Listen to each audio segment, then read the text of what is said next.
হযরতে ওমর রাদিয়াল্লাহু তাআলা আনহু যখন খলিফা ছিলেন, ওই খলিফা থাকা অবস্থার ঘটনা আপনাদেরকে একটু শোনাচ্ছি। হযরতে ওমর রাদিয়াল্লাহু তাআলা আনহু যখন খলিফা হলেন, তার আগে হযরত আবু বকর তিনি খলিফা ছিলেন। তিনি কিভাবে দেশ চালিয়েছেন, কিভাবে মানুষের কাছে সার্বিক সার্কুলার দিয়েছিলেন, এই দৃষ্টান্ত দেখার জন্য তিনি তদন্ত চালাতে শুরু করলেন। তদন্তের মাধ্যমে একজন বৃদ্ধা মহিলার নাম আসলো, অমুক জায়গায় একজন বৃদ্ধা মহিলা থাকে, ওই বৃদ্ধা মহিলার কাছে আমাকে এখন পরিষেবা দিতে হবে। এইবার হযরতে ওমর রাদিয়াল্লাহু তাআলা আনহু তিনি চলে গেলেন ওই বৃদ্ধা মহিলার কাছে। ওই বৃদ্ধা মহিলার কাছে যাওয়ার পর বৃদ্ধা মহিলাকে এবার রুটির টুকরা মুখে যখন তুলে দিচ্ছেন, এবার বলবেন কেন ওই রুটির টুকরা মুখে দিতে হবে? ওই মেয়েটার মুখে দাঁত ছিল না, চোখের দৃষ্টি পর্যন্ত ছিল না। এর জন্য হযরতে ওমর রাদিয়াল্লাহু তাআলা আনহু তিনাকে মুখে যখন রুটিটা তুলে দিচ্ছেন, এই অবস্থায় রুটি দেখে ওই মেয়েটা তখন বলছেন নেই নেই নেই। এই আওয়াজটা যখন করতে শুরু করেছেন, এই অবস্থায় ওই বৃদ্ধা মহিলার আওয়াজ শুনে, কথা শুনে হযরতে ওমর বলছেন ও মা কি নেই কি নেই কি নেই। এই অবস্থায় ওই বৃদ্ধা মহিলা বলছেন বাবা রে তুমি কে? আমি তোমাকে চিনি না, জানিও না, তবে এর আগে যিনি আসতেন তিনিও কে, তিনাকেও আমি চিনি না বা নাম জানিও না, তবে তিনি আর নেই। এখান থেকে আমি বুঝতে পারলাম যে আপনি যে মুখে রুটিটা তুলে দিয়েছেন, এই রুটিটা সেই ব্যক্তি আর দিচ্ছেন না। এই অবস্থায় মেয়েটা বলছেন, মেয়েটার কথা শুনে জিজ্ঞাসা করছেন বুঝলেন কেমন করে?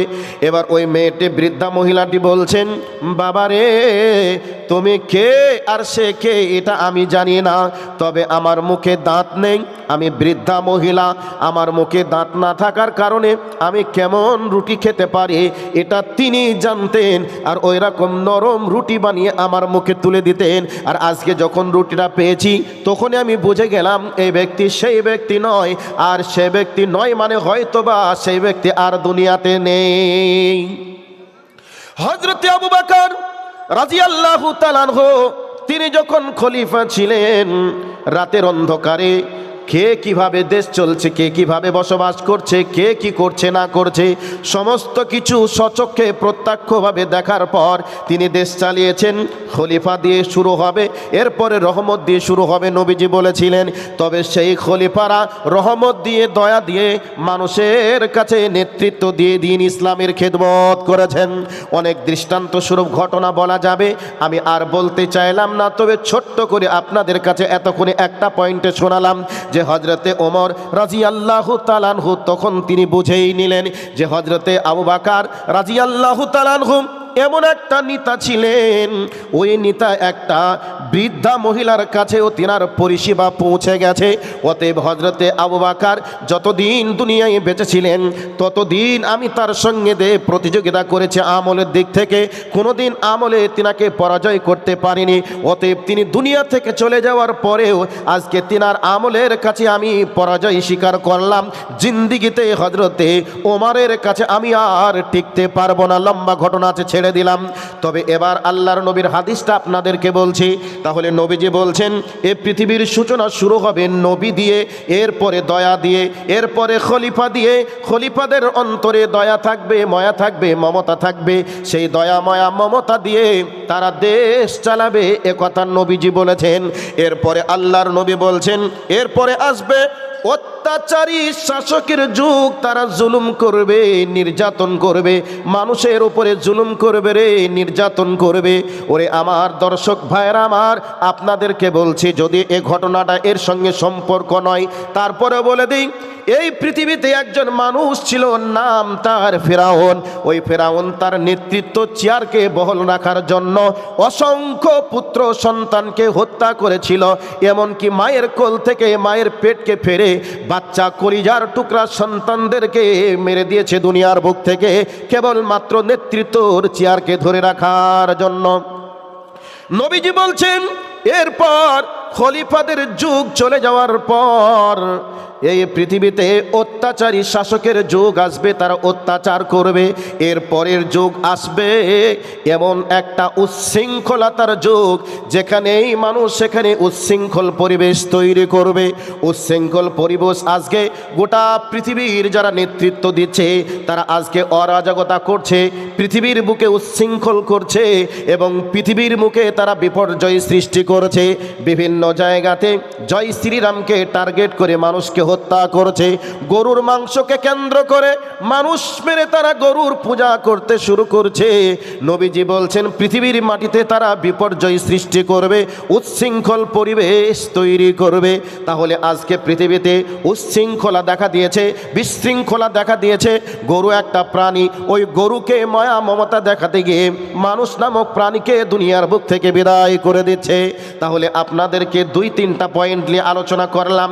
এরপর নবীজি বলছেন ওই মানুষগুলি দুনিয়ার বুকে এইরকম উচ্ছৃঙ্খলা এবং এই পৃথিবীতে বিপর্যয় সৃষ্টি করার পরেও তাদের চরিত্র সম্পর্কে নবীজি বলছেন তাদের চরিত্রটা কেমন হবে, পৃথিবীতে যারা নেতৃত্ব দিবে তাদের চরিত্রটা কেমন হবে আল্লাহর নবী আলোচনা করেছেন।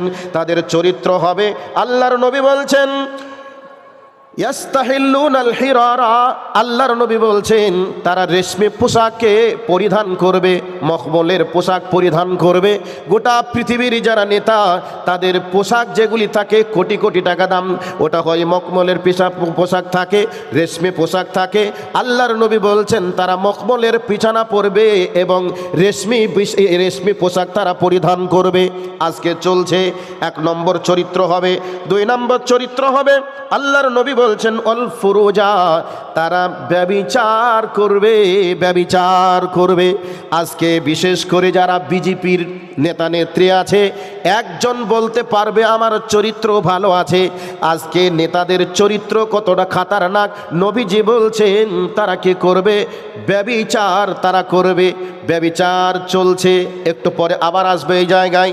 তারপরে নবীজি বলছেন ওয়াল খুমুরা, তারা নিষাদার দ্রব্য পান করবে, মদ পান করবে। তাদের সদা সর্বদাই মদ না পান করলে তাদের দিন চলে না, তাদের রাত পার হয় না। তাদের ব্যভিচার করা লাগে বিভিন্ন নারীর সঙ্গে এবং তাদেরকে নিষাদার দ্রব্য পান করা লাগে। গোটা পৃথিবীর বড় বড় যে হোটেলগুলি রয়েছে, বারগুলি রয়েছে, ওই হোটেলে যাবে এবং নারীদের সঙ্গে রাত পার করবে এবং তারা নিষাদার দ্রব্য পান করবে। এটা চলছে। এরপরে এবার আপনাদেরকে বলছি ওয়ায়ারযাকুনা, আল্লাহর নবী বলছেন তাদেরকে প্রচুর সম্পদ দেওয়া হবে, তাদেরকে টাকা পয়সা দেওয়া হবে, ধন দৌলত দেওয়া হবে। আজকে গোটা পৃথিবীর পাশ্চাত্য সভ্যতার দিকে তাকিয়ে দেখুন, ইউরোপ থেকে নিয়ে আমেরিকা পর্যন্ত গোটা পৃথিবীর দিকে তাকিয়ে দেখুন, তাদের সম্পদের কোনো অভাব নেই, তাদের খাদ্যের কোনো অভাব নেই। আল্লাহর নবী বলছেন তাদেরকে প্রচুর টাকা দেওয়া হবে এবং তাদেরকে বহু সম্পদ দেওয়া হবে, রুজি দেওয়া হবে। এবং নবীজি বলছেন তারপরে তাদেরকে মানুষ সাহায্য করবে। সাহায্য বলতে তাদেরকে মানুষ ভোট দিয়ে নেতা হিসাবে তাদেরকে সাপোর্ট করবে। আজকে যে পয়েন্টের কথাটা আমি আপনাদের কাছে এতক্ষণে বললাম, পয়েন্টটা একটু মিলিয়ে নেন যে তারা রেশমি পোশাক পরিধান করবে। নেতা নেত্রীরা আজকে রেশমি পোশাক পরিধান করছে। বিভিন্ন দামি দামি তাদের বাড়িতে যে বেড কাভার থাকে, মখমলের বেড কাভার, কোটি কোটি টাকা দাম। এই পোশাক তারা পরবে, নবীজি বলেছেন এটা আজকে পরিধান করছে। 2, তারা ব্যভিচার করবে। আজকে ব্যভিচার তাদের বউ একটা নাই, আবার অনেক নেতা তো বিবাহই করে না, একাধিক বউ তাদের আছে, একাধিক নারীর সঙ্গে তাদের সম্পর্ক। এইভাবে তাদের দিন পার হবে, নেতারা ব্যভিচার করবে। এরপর নবীজি বলছেন তারা নিষাদার দ্রব্য পান করবে। তাহলে নিষাদার দ্রব্য তারা পান করছে, এগুলি আমরা দিনের আলোর মতো পরিষ্কার দেখতে পাই, এবং তাদেরকে প্রচুর সম্পদ দেওয়া হবে, আর মানুষগুলি তাদেরকেই আবার সমর্থন করবে। আজকে এই অ্যাপস্টাইন ফাইলে যাদের নাম এসেছে, কাদের কাদের নাম এসেছে, এগুলি গোটা দেশবাসী পৃথিবীবাসী দেখেছে, দেখছে, জানছে, এরপরেও তাদেরকেই সমর্থন করছে। সাহায্য মানেই হচ্ছে তাদেরকে সমর্থন করবে। আমাকে যদি আপনারা ভোট দিয়ে সাহায্য না করেন, তাহলে আমাকে কি নেতা বানানো যাবে, বা আমি কি নেতা হতে পারবো? কথা বলুন, পারবো? পারবো না। আজকে মানুষ তাদেরকে যৌন সমর্থন দিয়ে আজকে নেতার আসনে বসানো হচ্ছে বা বসাচ্ছে। আজকে গোটা পৃথিবীর চিত্রটা আপনি একটু মিলিয়ে দেখুন। যেই চিত্রের কথা আলোচনা করলাম আমি এতক্ষণ পর্যন্ত, এই চিত্রটা দিনের আলোতে যেমন পরিষ্কার দেখা যায়, আজকে দিনের আলোর মতো পরিষ্কার রসুলের ভবিষ্যৎবাণীর হাদিসটা আজকে সেটা পরিষ্কার। সম্মানিত উপস্থিতি, আজকে গোটা দেশবাসীকে, জাতিকে যারা আজকে সভ্যতার সবক দেয়, আর ওদের কৃষ্টি কালচারে আমরা প্রভাবিত হয়ে আমরাও মনে করি ওরাই হলো আমাদের আইডিয়াল, ওরাই হলো আমাদের নেতা, ওদেরকেই অনুকরণ করে আজকে আমাদেরকে ওদের মতো হতে হবে। এই জন্য আমরা অনেক মানুষ পাগল হয়ে যাই। তাদের চরিত্রটা কত খাতারনাক চরিত্র, তাদের পরিবেশটা কত জঘন্য। যেই কন্যা সন্তান 2 থেকে 3 বছর বয়স, 3 থেকে 9 বছরের এই মেয়েগুলিকে গোটা পৃথিবী থেকে তারা লুট করে নিয়ে যায়, আর রাতের অন্ধকারে তাদের সঙ্গে ব্যভিচার করে, এবং সেই নারীগুলিকে ধর্ষণ করে তাদেরকে পুড়িয়ে মেরে দেয়, এবং ওই মেয়েগুলির মাংসগুলিকে কাবাব বানিয়ে খায়। পৃথিবীর ইতিহাসে প্রমাণ দেখাতে পারবেন এই পৃথিবীতে এক সময় এই ঘটনা ঘটেছে, ঘটি নাই। এই বর্তমান 20 শতাব্দী যাদেরকে আমরা দেশের সাধারণ মানুষ আইডিয়াল মনে করি, যাদেরকে আমরা মডেল মনে করি, যাদেরকে আমরা মনে করি পৃথিবীর সভ্য দেশের সভ্য নাগরিক, আজকে এই সভ্য পোশাক পরে সভ্য দেশের সভ্য নাগরিকের দাবি করে তারা এই গোপনে রাতের অন্ধকারে এইরকম অসভ্য কাজ করেছে। সম্মানিত উপস্থিতি, আমাদের পার্শ্ববর্তী রাজ্য মধ্যপ্রদেশের মাত্র 4 বছরে 31,000 কন্যা সন্তান উধাও হয়েছে।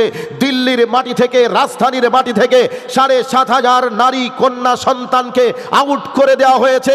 এভাবে গোটা পৃথিবীর কন্যা সন্তানদেরকে আজকে নিয়ে গিয়ে এই ধরনের ব্যবহার তাদের সঙ্গে করছে। সম্মানিত উপস্থিতি, 1 নয় 2 নয়, 30 লাখের ঊর্ধ্বে কন্যা সন্তানগুলিকে নিয়ে গিয়ে তারা এভাবে আনন্দ উল্লাস করছে। সম্মানিত উপস্থিতি, এই মেয়েগুলি ছিল আফগানিস্তানের মেয়ে, ইরাকের মেয়ে ছিল, আবার আপনার ফিলিস্তিনের আমাদের বোনেদেরকে নিয়ে গিয়ে এভাবে তারা ধর্ষণ করেছে, আর ধর্ষণ করে তাদের মাংসগুলিকে খেয়ে তারা আনন্দই নাচানাচি করেছে। এরাই কি দেশের সভ্য নাগরিক হতে পারে?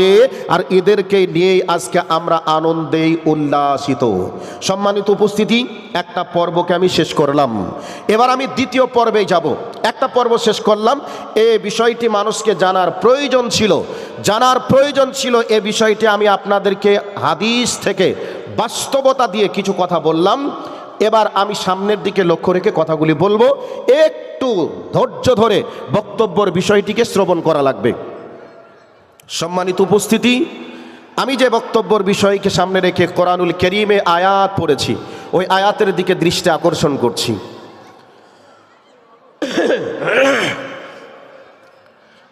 আল্লাহ সুবহানাহু ওয়া তাআলা এই অশান্ত পৃথিবীকে শান্ত করার জন্য একটা মহামানবকে দুনিয়ার বুকে, এ ধরাধামের বুকে পাঠিয়েছিলেন। নাম তার মুহাম্মদ সাল্লাল্লাহু আলাইহি ওয়াসাল্লাম।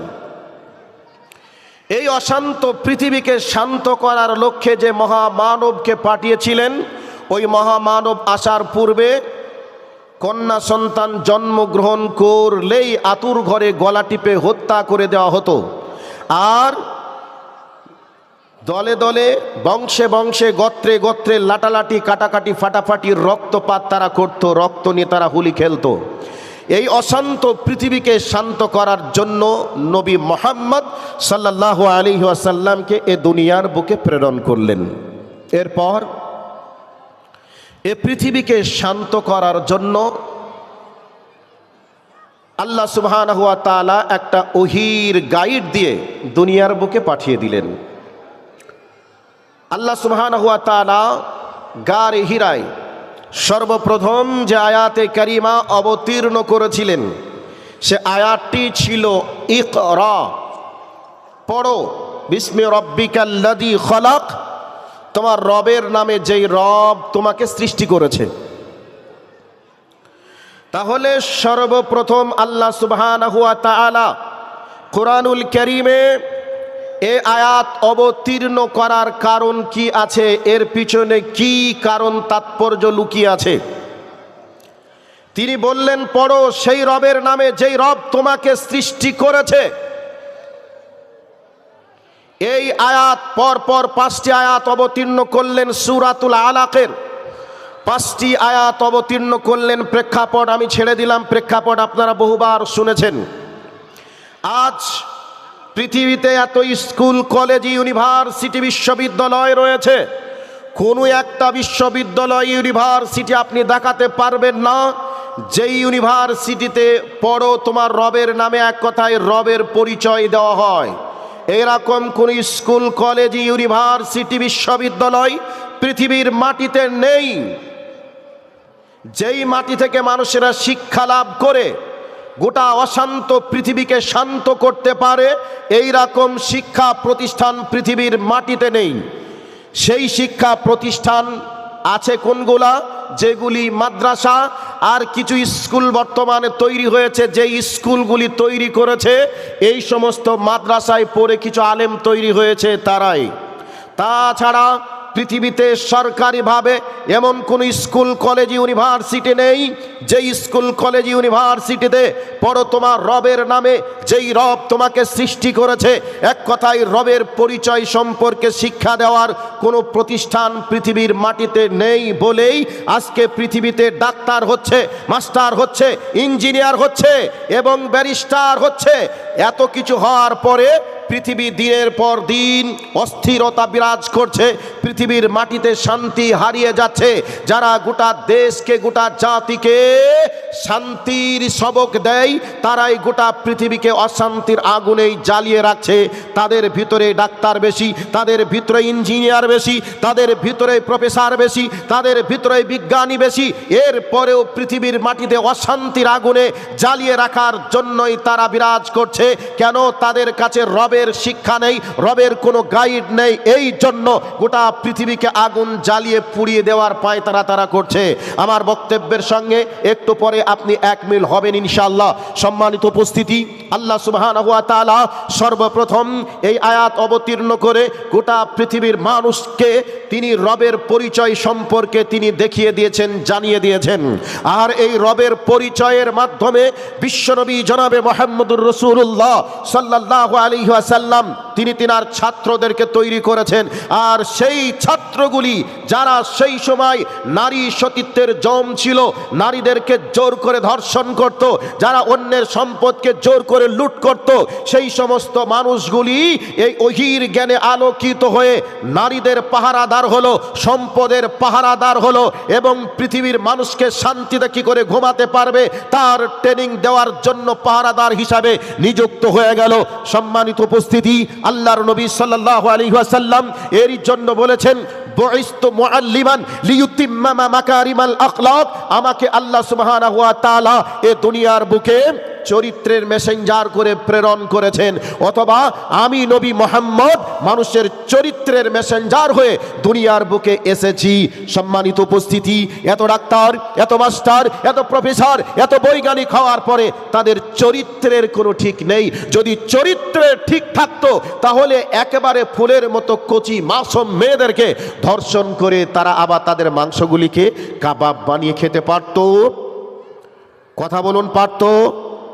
পৃথিবীতে একটা ইতিহাস প্রমাণ করতে পারবেন যে কোনো একটা মাদ্রাসা পড়ুয়া একটা আলেম এ কাজ করেছে?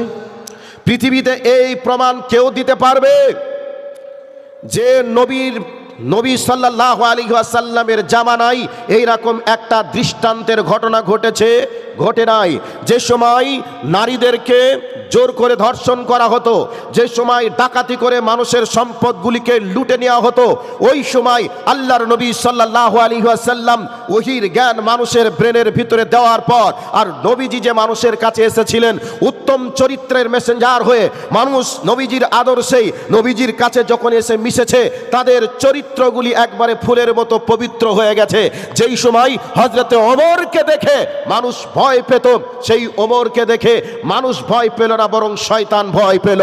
সম্মানিত উপস্থিতি, সেই নবী সাল্লাল্লাহু আলাইহি ওয়াসাল্লাম ওহীর জ্ঞান দিয়ে গোটা পৃথিবীর মানুষকে, গোটা অশান্ত পৃথিবীকে শান্ত করেছিলেন। ওই দিকে লক্ষ্য রেখে কথা বলবো, তার আগে একটা ঘটনা বলছি, শুনে নিন। পানির বোতল রাখতে দিন।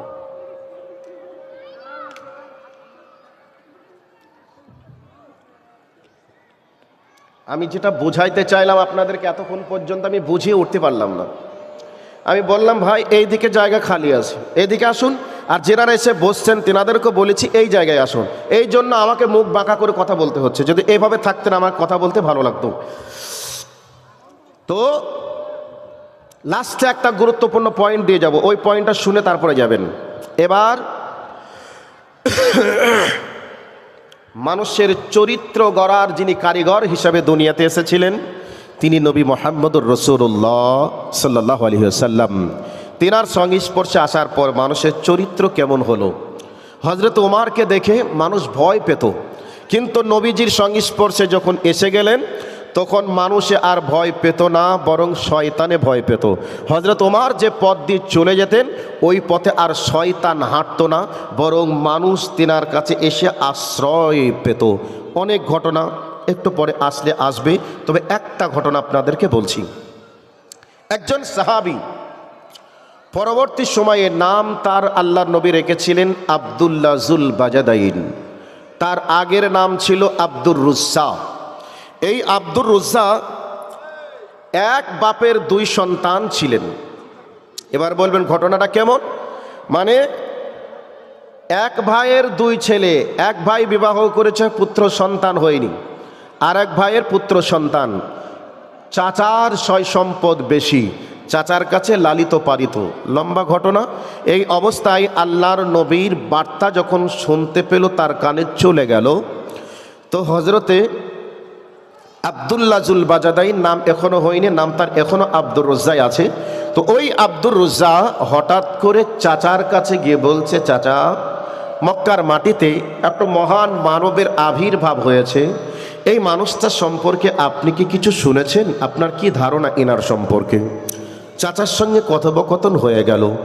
শেষকালে চাচা বলছে, তুমি যে কথা বলছো এর পরিণাম কি হবে তুমি জানো? তোমাকে যে সয় সম্পদ আমি দিয়েছি সব কিছু তোমার কাছ থেকে আমি ছিনিয়ে নেব। চাচাকে এবার আব্দুর রুজ্জা বলেই দিলেন, চাচা, আমি তো ইসলাম কবুল করবই, এ কথা সত্য। ঘটনা যদি এমনই হয় আমাকে সম্পদ ছিনিয়ে দিতেই হবে, ফিরিয়ে দিতেই হবে। যদি ঘটনাটা এমনই হয় আর দেরি করলাম না, এই মুহূর্তে আমি ইসলাম কবুল করে মুসলমান হয়ে যেতে চাই। চাচা বলে দিল, তোমাকে যত সম্পদ দিয়েছি ফিরিয়ে দাও।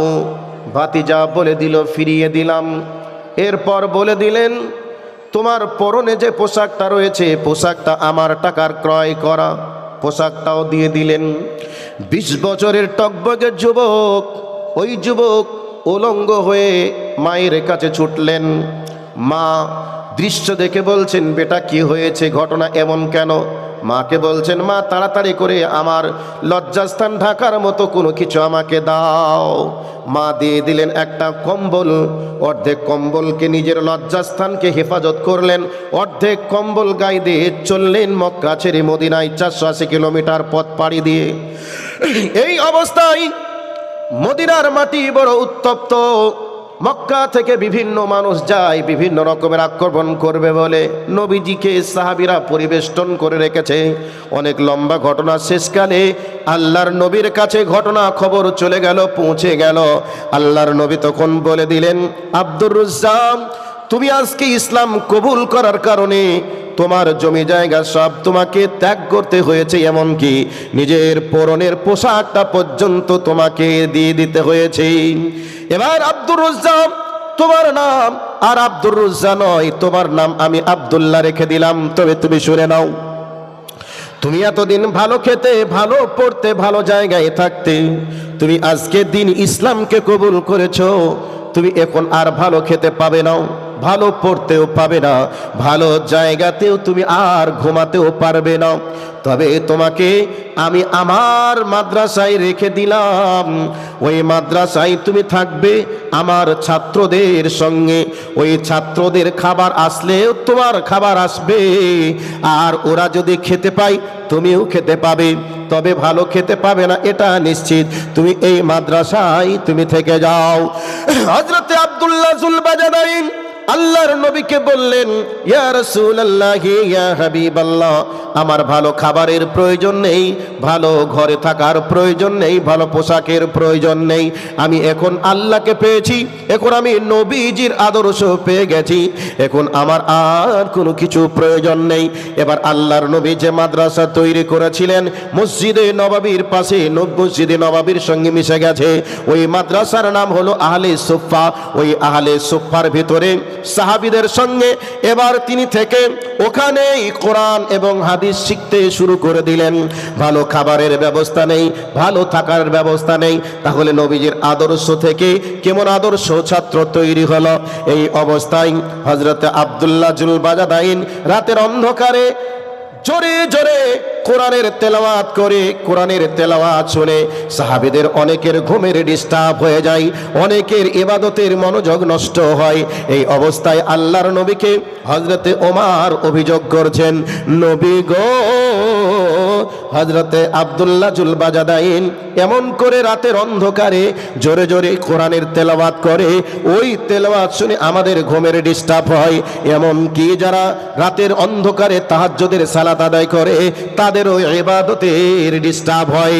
আল্লাহর নবী এই অবস্থায় বললেন, ও ওমর, খবরদার, আব্দুল্লাহর ব্যাপারে তোমরা এই অভিযোগ করিও না, যেই ইসলামের জন্য, যেই কোরআন তেলাওয়াতের জন্য তাকে কাপড় জমি জায়গা থেকে নিয়ে শুরু করে পরনের পোশাকটা পর্যন্ত ছেড়ে দিতে হয়েছে, অতএব তাকে মন শান্তি করে কোরআনের তেলাওয়াত করতে দাও।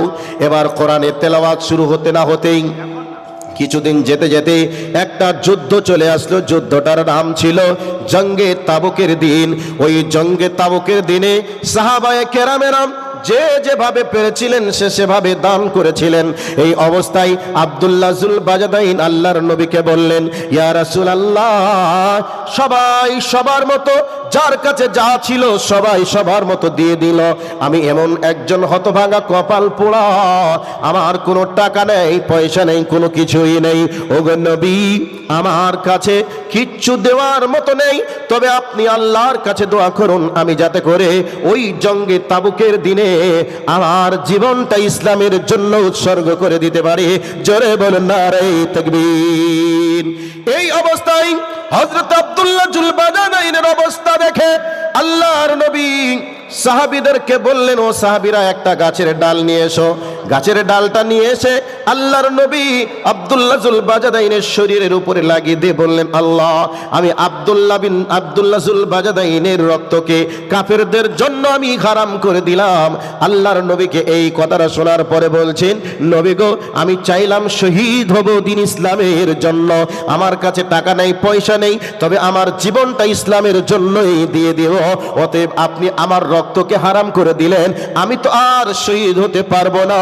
আল্লাহর নবী বললেন, ও আব্দুল্লাহ, তুমি শুনো রে, তোমার ইন্তেকাল যদি বিছানাতে জ্বরের মধ্যেও হয় তবু তুমি শহীদের মর্যাদা লাভ করবেন। এবার হযরতে আব্দুল্লাহ যুল বাজাদাইন ভালো ঘরের ছেলে, ভালো খায়, ভালো পড়ে, ভালো জায়গায় থাকে, ভালো খেতে না পেরে ওই যুদ্ধের ময়দানে কয়েকদিন অবস্থান করার পর প্রচন্ড জ্বরে ইন্তেকাল করলেন। সম্মানিত উপস্থিতি, আপনাদেরকে বলতে চাইছিলাম, আল্লাহর নবী তিনি মানুষকে চরিত্র চরিত্র গড়ে তোলার জন্য এই পৃথিবীর বুকে এসেছিলেন, আর এমনভাবে ছাত্রদের তৈরি করেছিলেন যেনারা জীবনটা পর্যন্ত আল্লাহর জন্য দিয়ে দিয়েছেন। মানুষের সম্পদ তো দূরের কথা, নারীদেরকে ভোগ করা তো দূরের কথা, ইসলামের জন্য সব ত্যাগ করে দেওয়ার পর ইসলামের জন্য নিজের জীবনটা পর্যন্ত উৎসর্গ করে দিয়েছেন। এমন একটা নবী এ দুনিয়ার বুকে এসেছিলেন। ওই নবীজির সংস্পর্শে যারা এসেছে তাদের চরিত্র সাধারণ ছিল না, বরং অসাধারণ হয়ে গিয়েছিল। এবার আমি আপনাদেরকে বলছিলাম, আল্লাহ রাব্বুল আলামিন এ ধরাধামের বুকে সর্বপ্রথম যে আয়াতে কারিমা অবতীর্ণ করেছিলেন, ওই আয়াতটা হলো ইকরা বিসমি রাব্বিকাল্লাযী খলাক। তুমি পড়ো তোমার রবের নামে, যেই রব তোমাকে সৃষ্টি করেছে। তাহলে এই রবের পরিচয়ের মাধ্যমে অশান্ত পৃথিবীটাকে শান্ত করে যারা মানুষের সম্পদকে জোর করে দখল করত, যারা এক অপর নারীকে জোর করে ভোগ করত, সেই সমস্ত সাহাবীগুলি আল্লাহর নবীর সংস্পর্শে এসে এবং ওহীর বিধানকে পেয়ে তারা পৃথিবীর অসাধারণ মানুষ হিসাবে গোটা পৃথিবীর মাটিতে দৃষ্টান্ত রেখে গেছেন। তাহলে ওহীর বিধানের মাধ্যমে গোটা অশান্ত পৃথিবীকে শান্ত করে রেখে আল্লাহর নবী চলে গেছেন। এরপর এ পৃথিবীর মাটিতে এই ওহীর বিধানের দাওয়াত আজও পৃথিবীর মাটিতে চালু আছে। এবার আমি আসল জায়গাতে এসে গেছি। আল্লাহর নবী সাল্লাল্লাহু আলাইহি ওয়াসাল্লাম বলেছেন, পৃথিবী ততদিন পর্যন্ত ধ্বংস হবে না যতদিন পৃথিবীতে আল্লাহ বলার লোক থাকবে। এবার মেন পয়েন্টটা ভালো করে মাথায় রাখার চেষ্টা করুন। আল্লাহ বলতে হয়, এটা করে ইউনিভার্সিটিতে শিখাই, আল্লাহ বলতে হয় হালাল হারাম, এবং হালাল হারাম বৈধ অবৈধ এই যে সম্পর্কের ব্যাপার আছে, এই বিষয়ের ট্রেনিং পৃথিবীর কোনো স্কুল, পৃথিবীর কোনো কলেজ, পৃথিবীর কোনো বিশ্ববিদ্যালয়ে দেওয়া হয়? আপনাদের কাছে জানতে চাই, দেওয়া হয়? হয় না। তাহলে এই শিক্ষাটা কোথায় দেওয়া হয়? মাদ্রাসায় দেওয়া হয়। এবার বলছি, আল্লাহর নবী বলছেন পৃথিবীতে যতদিন আল্লাহ বলার লোক থাকবে ততদিন পৃথিবী ধ্বংস হবে না। যখনই আল্লাহ বলার লোক শেষ হয়ে যাবে পৃথিবী থেকে, তখন পৃথিবীটা ধ্বংস হয়ে যাবে। তাহলে পৃথিবীটা কাদের জন্য রেখেছেন? যারা আল্লাহ বলছে তাদের জন্য পৃথিবীটাকে আল্লাহ রেখেছেন, এ কথা সত্য। কিন্তু আজকে এই পৃথিবীতে যারা এসি গাড়িতে চাপছে, যারা এসি গাড়িতে চাপছে, এসি বাড়িতে ঘুমাচ্ছে, পৃথিবীর 5 স্টার হোটেলে, 7 স্টার হোটেলে যারা রাত্রি যাপন করছে, আচ্ছা মা বোন, আপনাদেরকে বারবার বলতে গেলে সময়টা লস হবে। আপনাদের কাছে কোরআন হাদিসের আলোচনা করছে, এগুলোতে শুনতে পাবেন না। কাজে একটু চেপে যান, সামনে জায়গাগুলি খালি পড়ে আছে, আর আপনারা গেটের কাজটাই ব্লক করে দিয়েছেন। যেনারা আসছেন ওনারা যাবেন কি করে?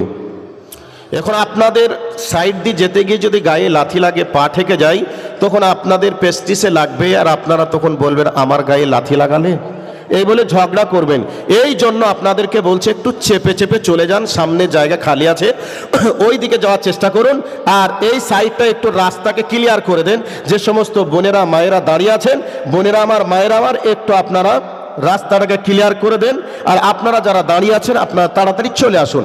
আর যে সমস্ত ভাই বাবাজিরা দাঁড়িয়ে আছেন আপনারা একটু বসে যান। আপনাদের কাছে একেবারে গুলুম কিছু কথা, তথ্য আপনাদের কাছে দিয়ে যাওয়ার চেষ্টা করব, একটু আসুন। তো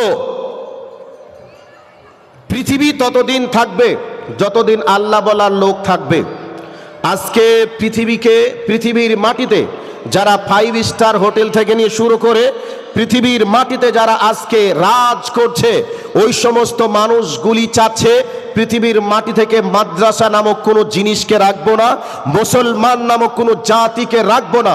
সেই মামুর বিটাদের জানার প্রয়োজন থাকা দরকার ছিল যে পৃথিবীতে আল্লাহওয়ালারা আছে, মাদ্রাসা আছে, এরই জন্য আমার বাড়িতে এসি চলছে, আমার গাড়িতে এসি চলছে।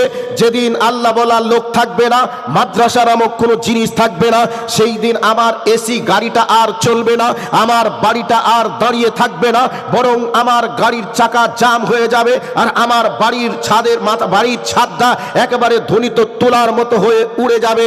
এটা তাদের জানার দরকার ছিল, কিন্তু জ্ঞানের স্বল্পতার কারণে তারা আজকে বলছে মাদ্রাসা নামক কোনো জিনিস রাখা যাবে না।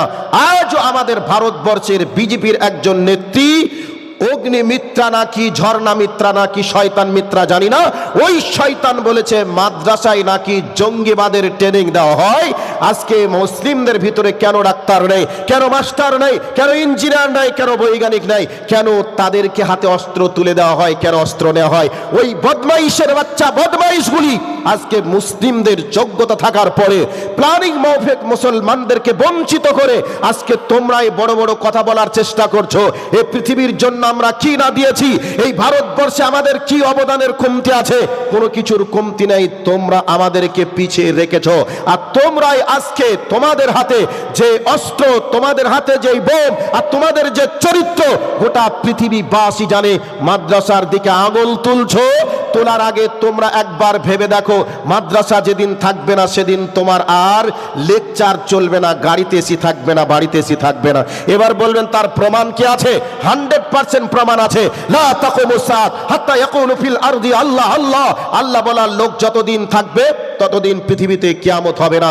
এই জাতির সঙ্গে যেমন একটা মানুষের সঙ্গে হাড়ের যেমন প্রয়োজন, হাড়ের যেমন সম্পর্ক, তেমন এই পৃথিবীর সঙ্গে মাদ্রাসার সম্পর্ক। পৃথিবীর একটা মানুষের সেকেন্ড মিনিটে 72 বার হার্ট সংকোচনা সম্প্রসারণ ঘটায়।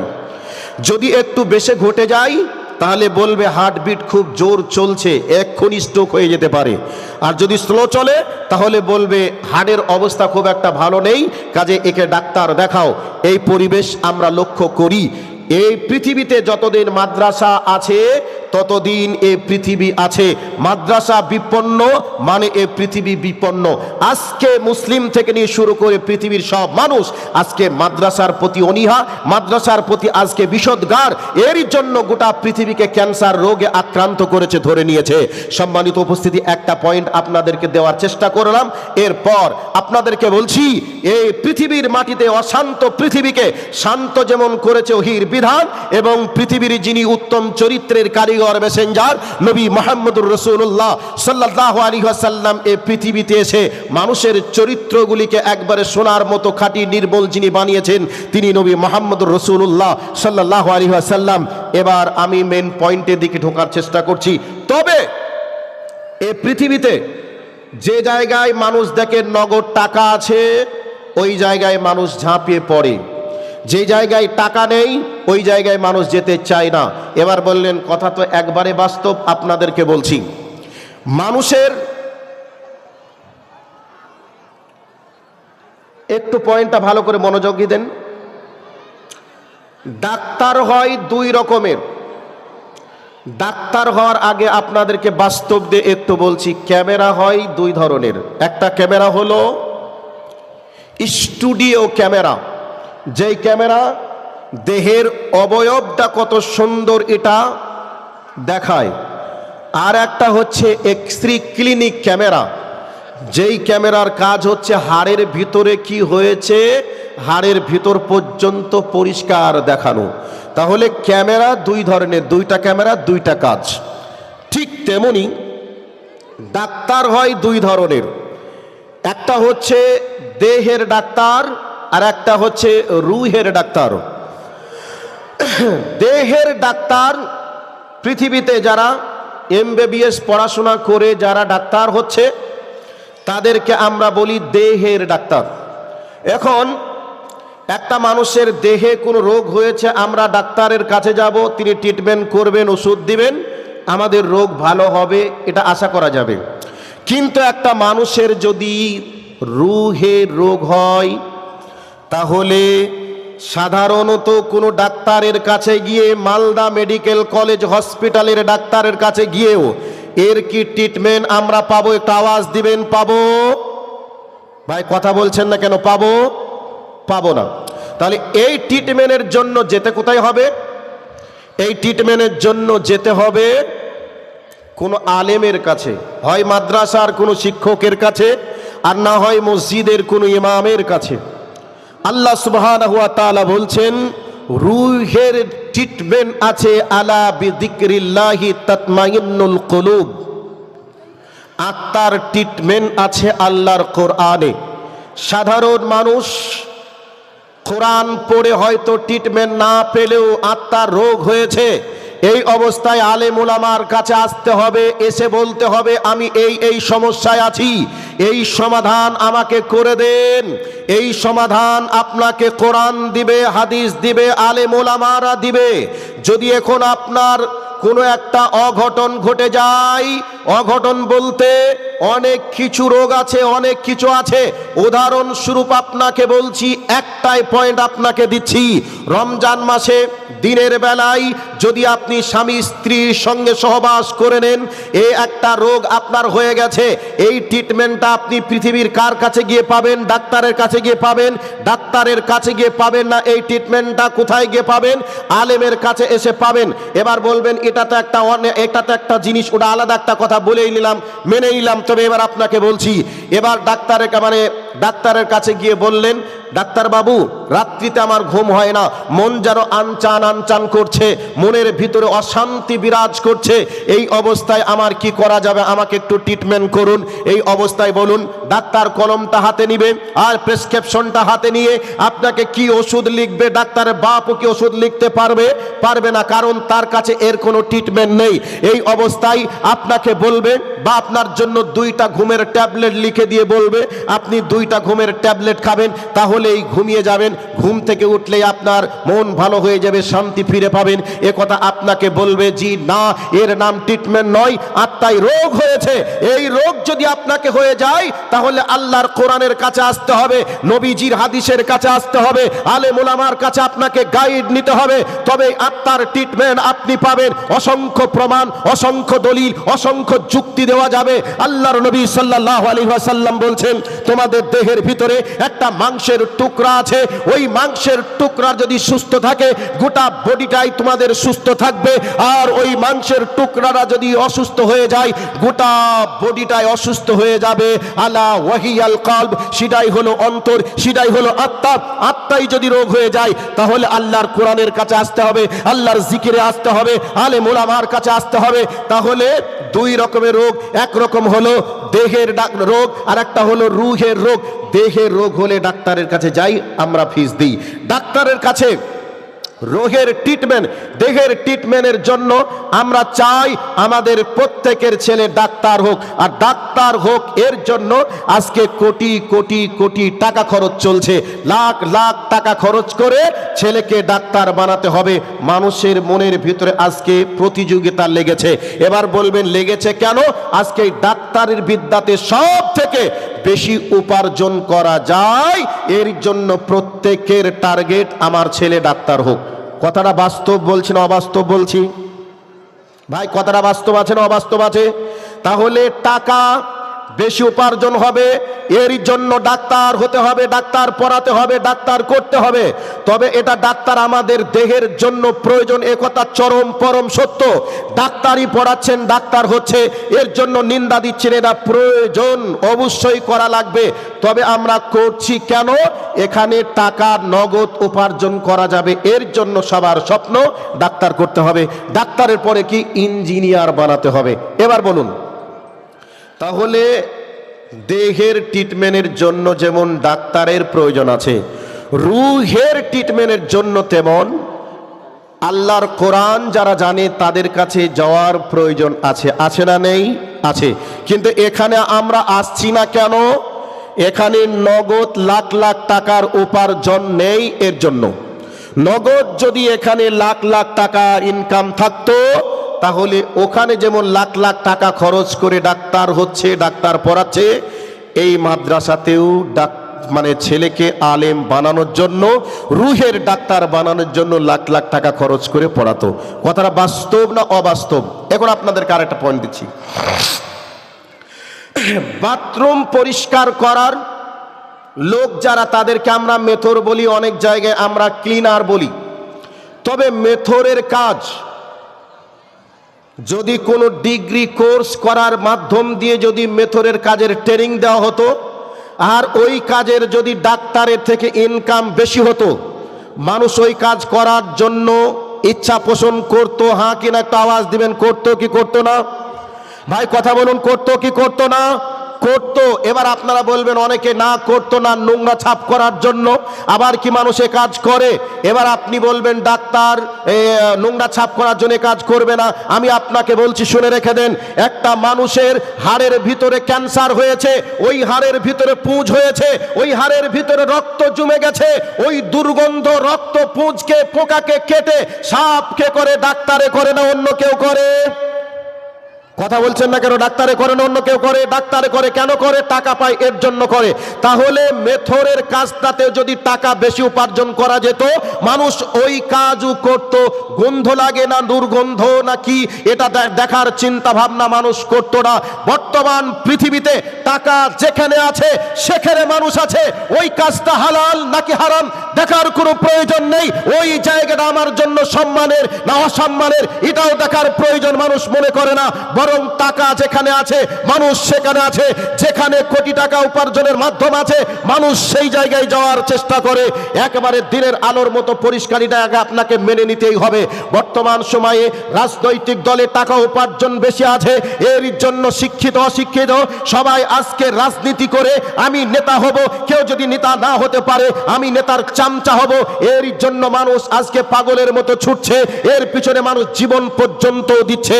সম্মানিত উপস্থিতি, আমি আপনাদেরকে বলছিলাম পৃথিবীতে ডাক্তার হয় দুই ধরনের, একটা ডাক্তার হলো রুহের ডাক্তার, আর একটা হলো আত্মার মানে দেহের ডাক্তার। তবে দেহের ডাক্তারের যেমন প্রয়োজন আছে রুহের ডাক্তারের তেমন প্রয়োজন আছে। কিন্তু আমরা দেহের ডাক্তারের জন্য লাখ টাকা খরচ করি, ডাক্তারের কাছে গিয়ে আমরা 2 মিনিট 3 মিনিটের মধ্যে 500 টাকা 1000 টাকা আমরা ফিস দেওয়ার চেষ্টা করি। কিন্তু রুহের ট্রিটমেন্ট যেখানে আছে ওই জায়গায় আমরা আমাদের ছেলে এবং মেয়েদেরকে ভর্তি করার সময় আমরা সবই অপারক হয়ে যাই। মাস শেষে 1000-2000 টাকা দিতে হবে, তখন আমরা বলি আর পারবো না, এটা আমাদের রোগ, এটা আমাদের সমাজের ব্যবস্থা, এটা চলছে। সম্মানিত উপস্থিতি, একই বাপের 2টা ছেলে, একটা ছেলে মিশনে পড়ে, মাস গেলে 5000 লাগে, বাপ নির্দ্বিধায় দিয়ে দেয়, কোনো সমস্যা নেই। ওই বাপের আরেকটা ছেলে মাদ্রাসায় ভর্তি করলো, তখন বলছে আমি গরিব মানুষ, আমি আর পারবো না, আমার ছেলেটাকে ফ্রিতে ভর্তি নিতে হবে এবং ফ্রিতে আমার ছেলেকে 3 বেলা খেতে দিতে হবে, বইটাও ফ্রিতে দিতে হবে। এইরকম টেন্ডেন্সি আজ বর্তমান সময়ের মানুষের চলছে। সম্মানিত উপস্থিতি, বলছিলাম রোগ 2 রকমের, ডাক্তারও 2 রকমের, একটা দেহের রোগ একটা রুহের রোগ। একটা দেহের ডাক্তার একটা রুহের ডাক্তার। দেহের ডাক্তারের জন্য কোটি টাকা খরচ করছে, মানুষ ওখানে লাইন দিয়ে পড়ছে। আজকে যারা রুহের ট্রিটমেন্ট করে মাদ্রাসার শিক্ষকরা এবং মসজিদের ইমামরা, আজ থেকেই যদি মাদ্রাসার শিক্ষকদের 50,000 টাকা বেতন হয়ে যায়, আর আজকে যদি মসজিদের মেধার ভিত্তিতে যোগ্য ইমামের ভিত্তিতে ইমাম নির্বাচন করে মসজিদের ইমামের যদি 30,000 40,000 টাকা বেতন হয়ে যায়, আজকে ধনী ঘরের ছেলেরা যেমন ডাক্তারের জন্য লাখ টাকা খরচ করে পড়াচ্ছে, সেইভাবেই আজকে মাদ্রাসায় লাখ টাকা খরচ করে ছেলেকে ভালো আলেম বানাবো, মসজিদের ইমাম বানাবো, এর প্রতিযোগিতা শুরু হবে, 100% হবে। কথাটা আপনাদের সঙ্গে না মিললেও আপনি ঘরের ভিতরে রাতের অন্ধকারে বাতিটা নিভিয়ে আপনি একটু গবেষণা করবেন আপনার বিবেকের কাছে, 100% এটা বাস্তব সত্য কথা। টাকা যেখানে আছে মানুষ সেখানে আছে। তবে আপনাকে বলছি, দেহের ট্রিটমেন্টের চিকিৎসকের যেমন প্রয়োজন আছে আত্মার চিকিৎসকের তেমন প্রয়োজন আছে, কিন্তু আত্মার চিকিৎসকের তার থেকেও আরো বেশি প্রয়োজন ছিল। এবার আপনাকে বলছি, আর 5টা মিনিট নিচ্ছি, এবার আপনাকে বলছি, দেহের যদি রোগ হয়ে যায়, আপনার দেহে যদি রোগ হয়ে যায়, ক্যান্সার হয়ে যায়, তাহলে আপনার রোগ হয়েছে, ক্যান্সার হয়েছে, আপনি মারা যাবেন, এ কথা সত্য। মারা গেলে কোথায় যাবেন? কবরে যাবেন। এখন আপনার আত্মায় যদি রোগ হয়ে আপনি যদি মারা যান, তাহলে এই বডিটা কোথায় যাবে? জাহান্নামে যাবে। তাহলে আত্মা রোগের ট্রিটমেন্ট আগে না দেহের ট্রিটমেন্ট আগে? কথা বলুন, কোন ট্রিটমেন্টটা আগে? আত্মার ট্রিটমেন্টটা আগে নয় কি? 100% আগে। আপনার ভিতরে যদি ঈমান থাকে তাহলে আত্মাকে আপনি পরিশুদ্ধ করার জন্য আগে ভাবনা চিন্তা করার চেষ্টা করবেন। সম্মানিত উপস্থিতি, আপনাকে আর একটা পয়েন্ট দিচ্ছি।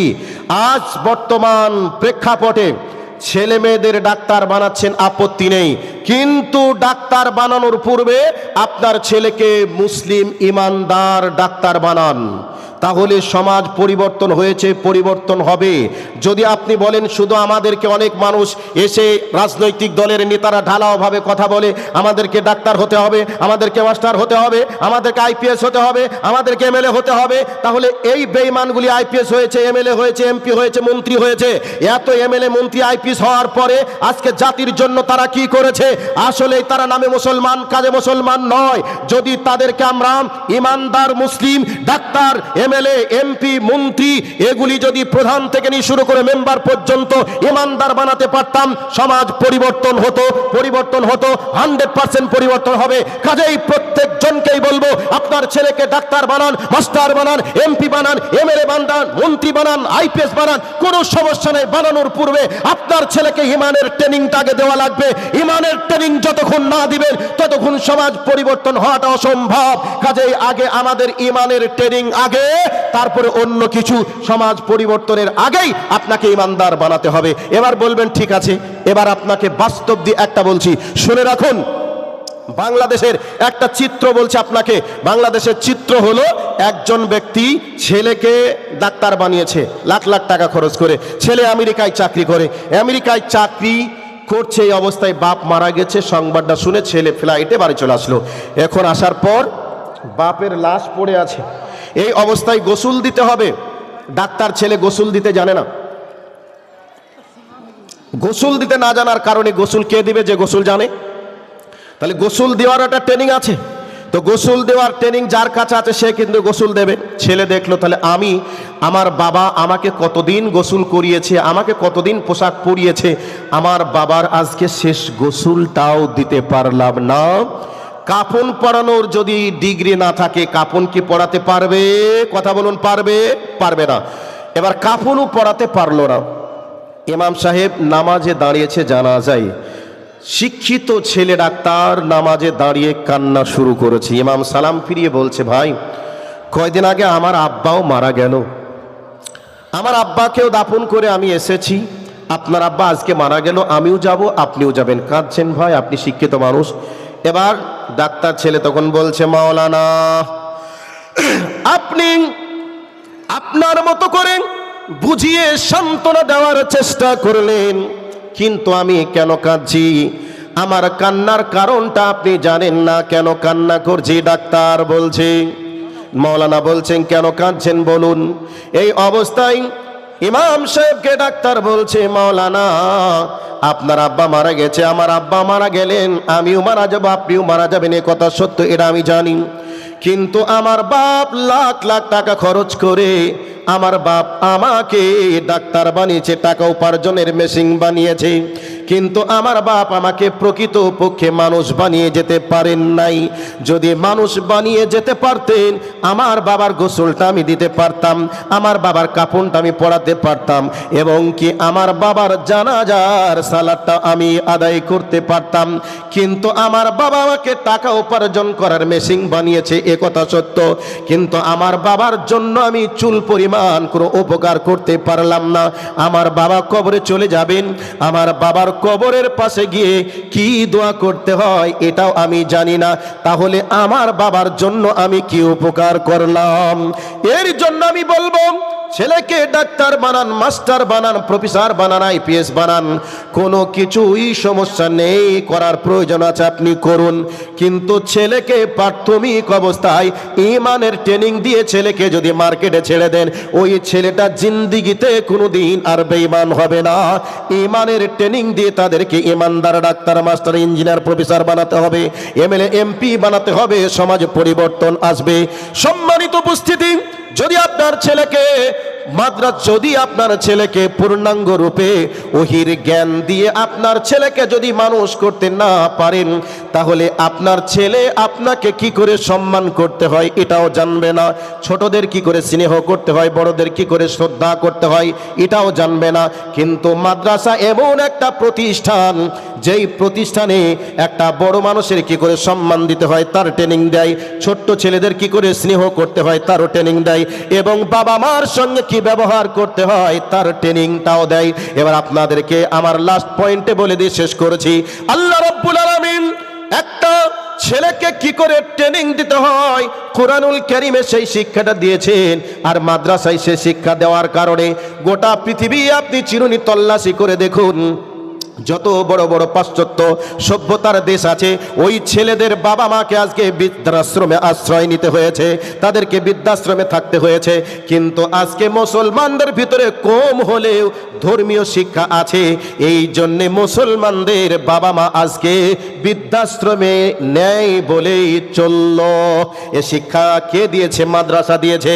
মাদ্রাসা যদি এ শিক্ষা না দিত, আপনাদের মতো অসংখ্য প্রবীণ বৃদ্ধাদেরকে আজকে আপনাদেরকে বা আমাদেরকে বৃদ্ধাশ্রমে আশ্রয় নিতে হতো। এবার বলবেন হতো না তো অন্যদের কি করে নিতে হয়েছে? এবার কোরআন কি শিক্ষা দিয়েছে, মাদ্রাসায় কি শিক্ষা দেওয়া হয়? আল্লাহ রাব্বুল আলামিন বলছেন, ওয়াকাদা রাব্বুকা আল্লা তা'বুদু ইল্লা ইয়াহু ওয়া বিল ওয়ালিদাইনি ইহসানা।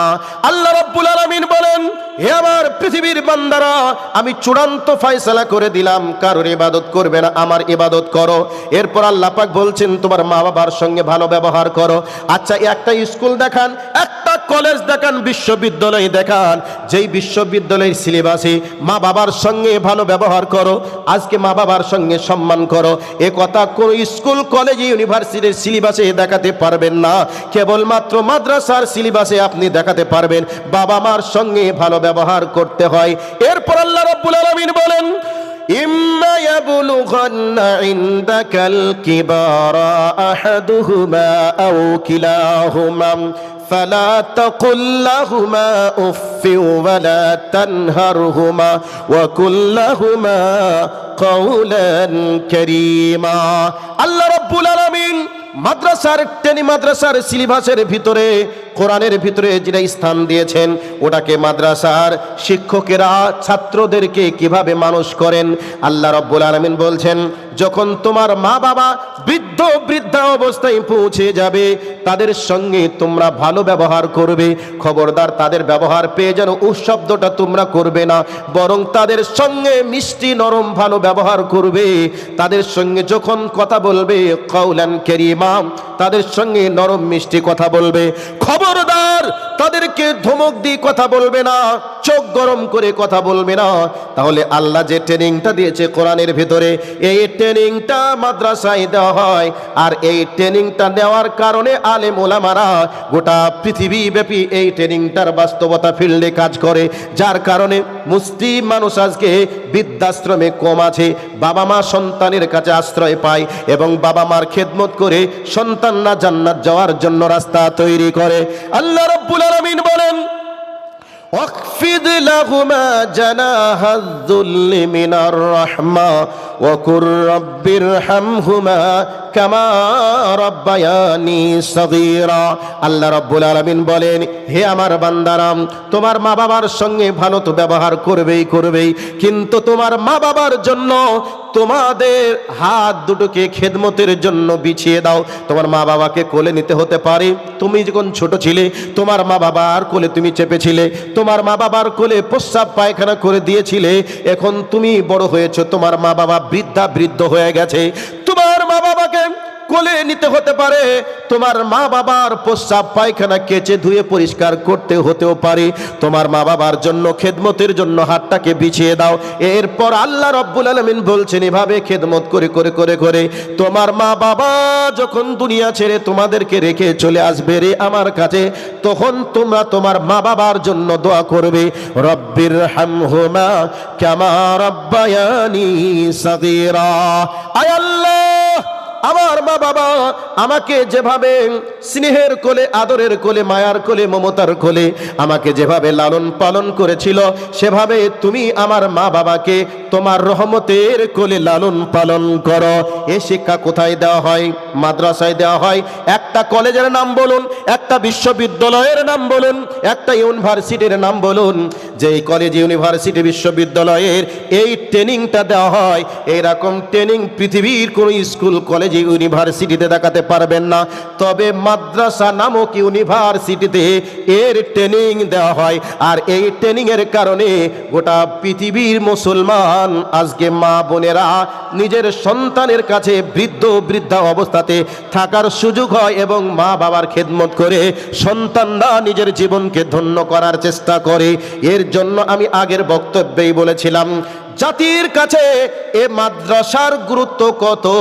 আমাদের দেহের জন্য যেমন হাড়ের গুরুত্ব, হাড় আমাদের দেহের যেমন গুরুত্বপূর্ণ একটা অঙ্গ, হাড় অসুস্থ হয়ে গেলে যেমন পৃথিবীতে আমরা বাঁচতে পারি না, ঠিক এ পৃথিবীতে মাদ্রাসা না থাকলে পৃথিবী আর থাকবে না। হাড় যদি অসুস্থ হয়ে যায়, মানুষের জীবন নিয়ে যেমন টানাটানি চলে, মাদ্রাসার সঙ্গে যদি আপনার ভালোবাসা কমে যায়, এ পৃথিবী তেমন ঝাঁকুনির মধ্যে পড়বে। কাজেই আমি পাশ্চাত্য সভ্যতা দিকে লক্ষ্য রেখে কথার বক্তব্য শুরু করেছিলাম। আজকে যাদের দেখে আজকে আমরা লাল ফেলিয়া, যাদেরকে আমরা দেশের আইডিয়াল মনে করি, যাদের আদর্শকে আমরা ফলো করে সামনের দিকে আগাতে চাই, তাদের আদর্শ কত খাতারনাক আমরা দেখলাম।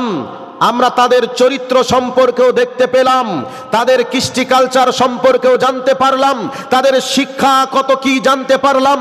আজকে পাশ্চাত্য সভ্যতার দিকে কার ছেলেকে তার পরিচয় খুঁজে পাওয়া যায় না, বাবা মাকে বাবা মা বলে সম্মান করে না, তাদের যেমন জন্মের ঠিক নেই তেমন তাদের চরিত্রেরও ঠিক নেই। আজকে মুসলিম উম্মাহ, আজকে যদি মাদ্রাসা নামক শিক্ষা না থাকতো, আমাদের চরিত্র, আমাদের জন্মের, আমাদেরও মানসিকতা সেই রকম ঠিক থাকতো না। কাজেই মাদ্রাসার গুরুত্ব জাতির জন্য কত, যেমন এই দেহের জন্য হাড়ের গুরুত্ব, ঠিক এই পৃথিবীর জন্য মাদ্রাসার গুরুত্ব তেমন। কাজেই এই মাদ্রাসার সঙ্গে আমাদের আন্তরিক সম্পর্ক গড়ে তুলতে হবে। যে যেভাবে আছি সে সেভাবে আমরা মাদ্রাসার জন্য, আমরা সেভাবে মাদ্রাসার জন্য সার্বিক সার্কুলার দেওয়ার চেষ্টা করব। যাদের অর্থনৈতিক অবস্থা ভালো আছে, স্বাবলম্বী আছে, অর্থনৈতিক দিক থেকে মাদ্রাসার শিক্ষা বিভাগকে আগিয়ে নিয়ে যাওয়ার চেষ্টা চালাতে হবে। যাদের দৈহিক শ্রম আছে, মাদ্রাসার জন্য দৈহিক শ্রম দিতে হবে। যাদের বিদ্যা বুদ্ধি মেধা আছে, তাদেরকে মাদ্রাসায় বিদ্যা বুদ্ধি মেধা দিয়ে মাদ্রাসার শিক্ষা ডেভেলপ করার জন্য তাদেরকে সার্বিক সার্কুলার দিতে হবে। তবে এই পৃথিবীর চাকা চলবে, তবে এই পৃথিবী স্থির থাকবে। আর যদি না হয় তাহলে পৃথিবী অচল হয়ে যাবে। সম্মানিত উপস্থিতি, এই বিষয়কে সামনে রেখে অনেক কথা ছিল, তবে আমার সম্মানিত শায়েখ একদিকে লক্ষ্য রেখে আমাকে ইঙ্গিত পোষণ করেছে, ওই দিকে লক্ষ্য রাখছি। এবার আপনাদের কাছে সম্মানিত উপস্থিতি, আপনারা একটু মাদ্রাসার দিকে মনোযোগী হওয়ার আপনাদেরকে চেষ্টা করতে হবে।